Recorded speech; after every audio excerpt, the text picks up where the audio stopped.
All right, in today's video, we're going to take a look at 3 really cool delay tricks. And we're going to show these on vocals, but you can use them on a lot of different things. But let's get into this.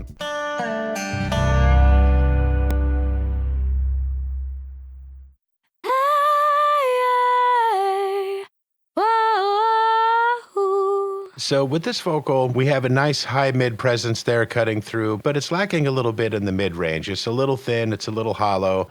So what we would normally do is just grab an EQ and give a boost in the mid range. But with this first delay trick, we're basically going to accomplish the same thing, but we're going to give that region of the vocal a little bit of movement from side to side so it's not so sterile. So let me show you what I mean. We'll take another listen again real quick, dry. All right, so if we turn on a little bit of delay coming in from the send track, and we have this one set really quick, like a slapback. It's set at 30-second notes timed, so it's going to be a real short delay. And I do have the ping pong turned on, so we're going to get some stereo action, so it's going to move from side to side a bit. And now let's take a listen. All right, so that's obviously way more than we want. It sounds kind of strange in a song like this, and that's just fine, because what we're going to do now, we're going to take that fast delay, and we are going to high pass and low pass it out just to the area in the mids that we would normally give a boost in the EQ. Let's take a listen and start dialing in a high pass here. Yeah, yeah, ooh, yeah, yeah.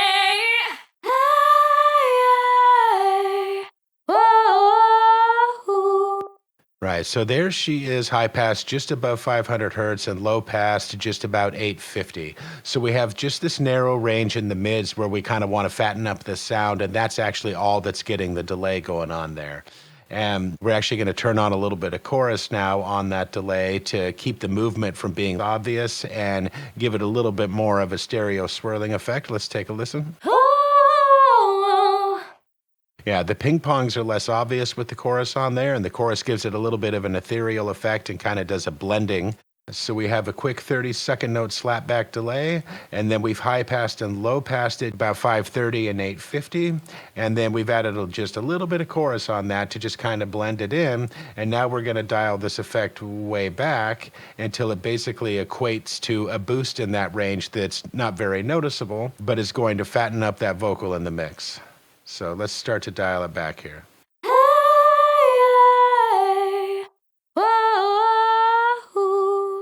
There, it's almost dry, but there's a little bit on there. Let me turn it up just a hair. Yeah, that's really nice. If we cranked it up too high, she would start to lose the high mid presence that we want, and she would start to sound flat in the highs, just like you would with an EQ. If you boost too much in the mids, the highs sound more dampened, even though they're not, just because that's all relative. But this way, we're getting a little bit of fatness out of the mid range there, right where we want it, and we're just doing it with a delay. So let's take another listen with the mix.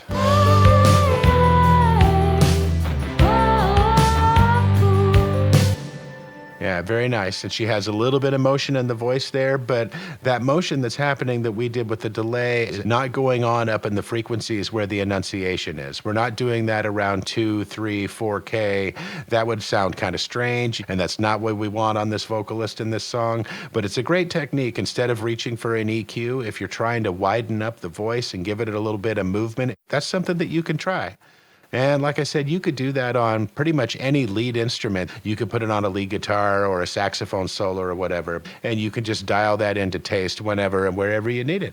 And next, we're going to take a look at the second delay trick. I like to call this one the shimmer. And basically what we're doing is, instead of putting high air on top of the vocal from like 12K and up, we're actually going to accomplish that with a different kind of delay on the top that'll be very dialed back, but it's going to add some sparkle up there, but it's going to add movement to the sparkle. So in this one, we're going to use the stereo ping pong as well, but instead of 30-second notes, we're going to do this one with 16th notes. So there's going to be more space bouncing around up in the very, very high range, but it will not be down in the sibilant range or in the clarity range of the vocal. So it'll just sound like the voice is bouncing around at the top of the venue above our heads. So let's dive into that and see if we can dial that in. All right, so here's our tape delay again. It's ping-ponging in stereo with 16th notes. And let's take a listen to this in the full range before we EQ it. Very nice. Nice movement there. So let's go ahead and EQ this one in, and we are going to high pass this way up. Let's take a listen. Oh, oh, yeah, yeah. Yeah, we're using a real steep slope here again, 24 dB per octave slope, and now that is set at 12K. So that delay is only coming in what they call the air, the very high sparkle area. And now we're going to take that EQ delay and we're going to saturate it. We have a tape delay, and now we're bringing on some tape saturation, and we have the compressor and the saturation turned up pretty high. And we're also going to try oversampling this. So now let's saturate this EQ delay and see what she sounds like.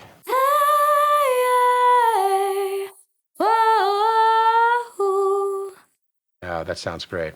Now let's actually dial it up maybe just a little higher. Let's take it up to almost 13K and see what it sounds like.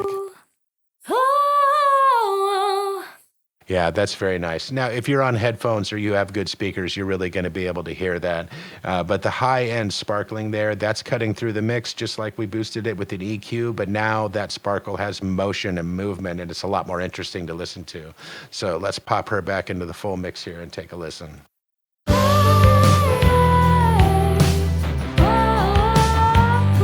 All right, let's dial that back.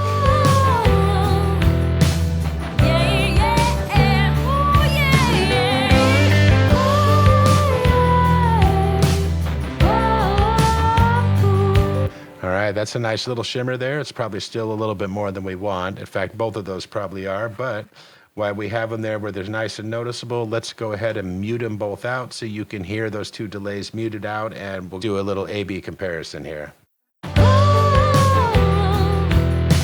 Yeah, all of a sudden sounds really dry, and let's turn them back on. Yeah, that's really nice. And again, I'm going to dial those back down. I don't want that much of it, but I have it up like that so you can still hear it really well. I'm going to dial both of those back till they're almost imperceptible. So let's pop it back in and listen again in solo.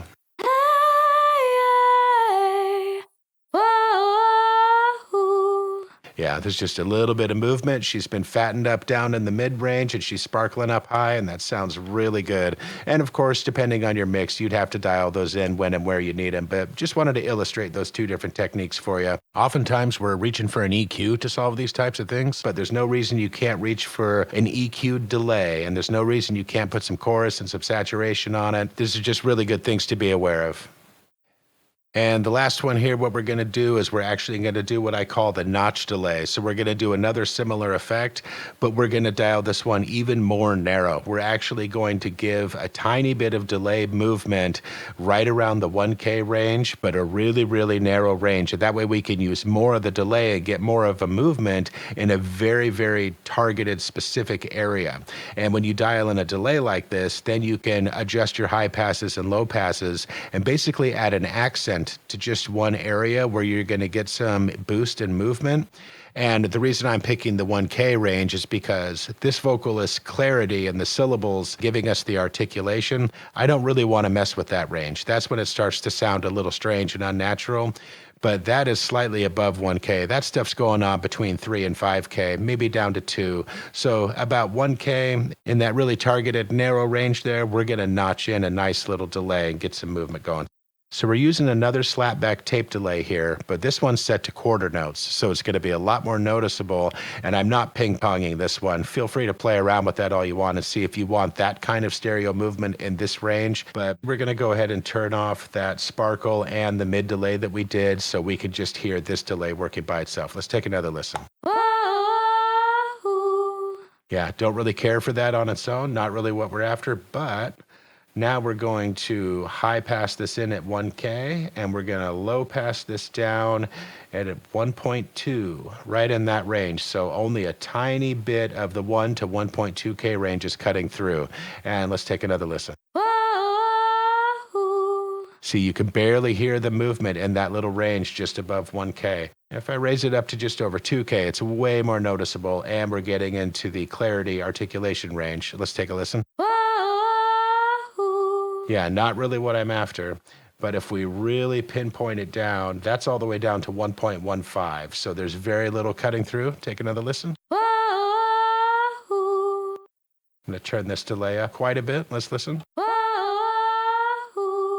Yeah, so you can hear what it's doing right in that range. And then depending on the context of the mix, maybe you would need this to be operating in between like 920 and 940, whatever it is in your case. But this illustrates the point here. I want a little bit of that movement here in her voice, and I'm going to dial it back to the point where the listener's probably not even going to notice it, but it's going to add that really nice little effect. So let's hear it one time in the mix. Yeah, let's dial it back now. So now it should be really almost imperceptible. In solo.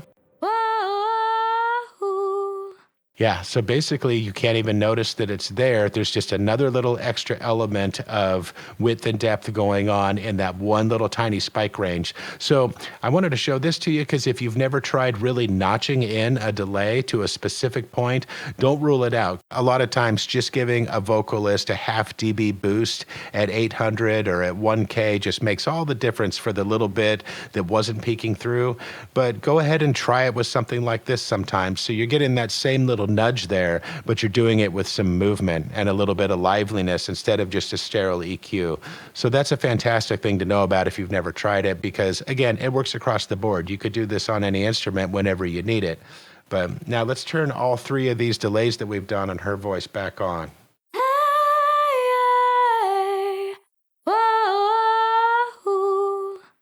And all three of them muted.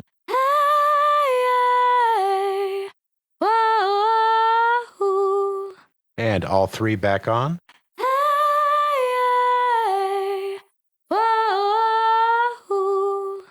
See, if you put a short delay on there and you don't high pass it or low pass it and you just hit the entire vocal, you're also getting that delay in the clarity range where you may not want it. So don't hesitate to EQ out several different delays and do separate timings on them to gain different accents. Like, I really like the delay on the sparkle. I really like the fattening there in the mids, and I love that little bit of extra movement right above 1K. But any one single delay is not going to accomplish all of those things. Those kind of targeted moves, especially on your lead, can make all the difference in how it cuts through the mix, just like with an EQ, but now it's cutting through in areas that have movement and have liveliness. So that's an absolutely fantastic method to know about. And I encourage you to take all those ideas and give them a try and see what you can come up with. And now for a little bonus trick with delay. Most people know about this one. It's typically called the throw. But if you're a newer engineer and you've never seen this done and figured out how to do it, I just want to show it to you real quick because it's fantastic and it's a classic. So now we're turning on some lane automation here, and I have another effect send with a really long delay on it. And we're going to turn that up and take a listen. Yeah, love it, but it's ridiculous. So when you automate these throws, you can just bring them in at the very end where you want it accented. So for example, I'm just going to do a little bit right at the end of this line here, and let's take a listen. Yeah, so just that last little bit of syllable is ringing out there, and I'm actually going to dial that back and make it happen a little more gradually. Let's take a listen to this. Yeah, nice. So let's do another one on the end of the next line. And we'll do this one a little more subtle. Let's take a listen. Yeah, just that little who ringing out. And of course, you would have the whole mix going when you automate these and figure out how much of this you actually need. And let's do a whole bunch on this last one. Let's see what that sounds like. Yeah, very cool. You obviously don't have to do it at the end of every line like this, but a lot of times you'll only hear this done subtly just on one key line, like at the end of a chorus or whatever the case may be, where you just need a little bit of accent. It's a great thing to know about, so that's the little bonus delay there. But you hear those kind of throws all the time, and you don't just hear them on vocals, you hear them on all kind of things. But yeah, just wanted to make sure you knew how to do that. Lane automation is an amazing tool for all kind of things, but especially for long delays, for throwing those extra syllables out there at just the right spot. So, but anyway, thanks for checking that out. There's some really great delay tricks there, and try them on vocals, try them on everything. Hopefully that gets those creative juices flowing and gives you some great ideas for your next mix. But as always, if there's anything else you want me to tackle, hit me up in the comments, and I'll catch you on the next one.